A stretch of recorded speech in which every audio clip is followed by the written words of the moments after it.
For years, Meng Wanzhou stayed in a multi-million-dollar house whenever she visited the Canadian city Vancouver. Now, she's offering it as a collateral as part of her appeal to be released on bail.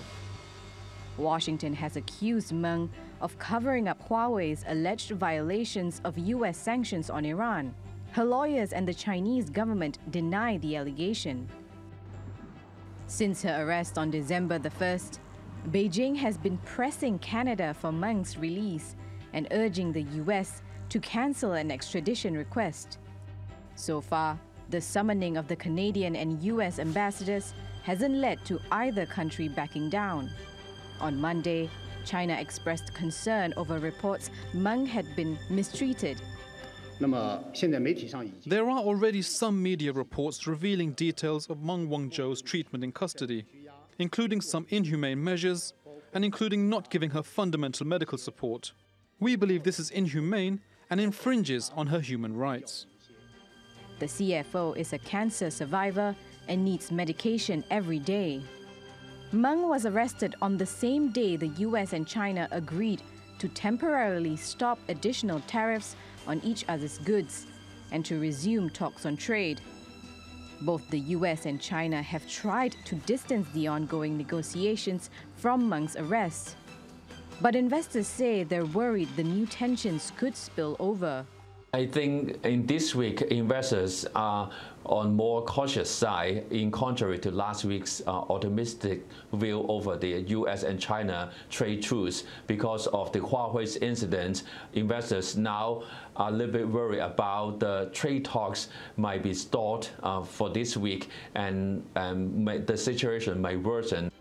Huawei, which roughly translates to Chinese achievement, has found success in many Western markets, but not in the US. Washington has been blocking Huawei's attempts to set up shop over what it says are concerns about intellectual property and national security.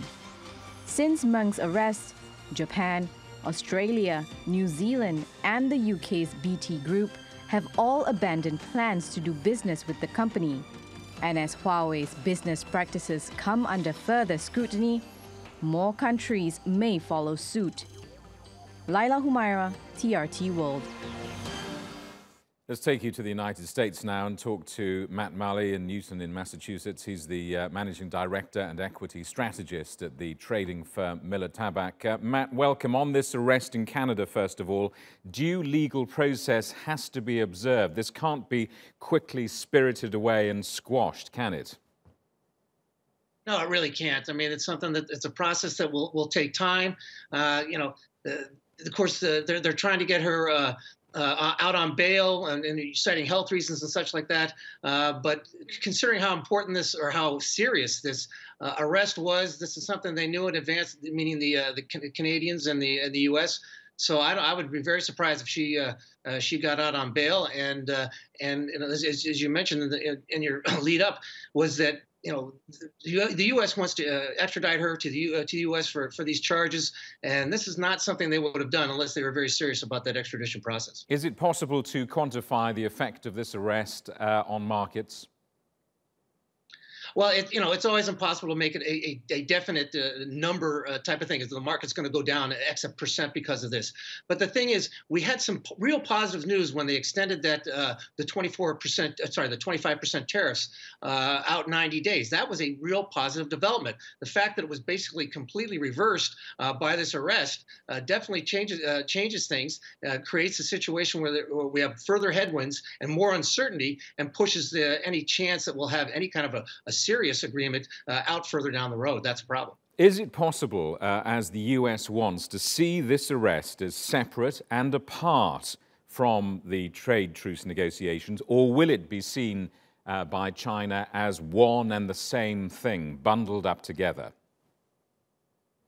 I don't see it how it cannot be seen as bundled up together. The U.S. will try to say that it's separate, but I don't see that there's any way that that can happen. Of course, the fear is, why was this actually done? I mean, people are starting to throw terms around like hostages. I think that's a little strong. However, it's very, very interesting. If this suddenly goes from a trade war to a hostage war, we got big problems. I mean, the think tank in Washington called the Center for Strategy and International Studies came out this week saying that they told high-tech executives from the U.S. not to travel to China. That's how serious they think this situation is. So I think it's bundled together, and it's something that has definitely changed this from a somewhat positive issue to, again, back to on the negative side of the ledger. Matt in Massachusetts, good to talk to you. Thanks for coming on the show.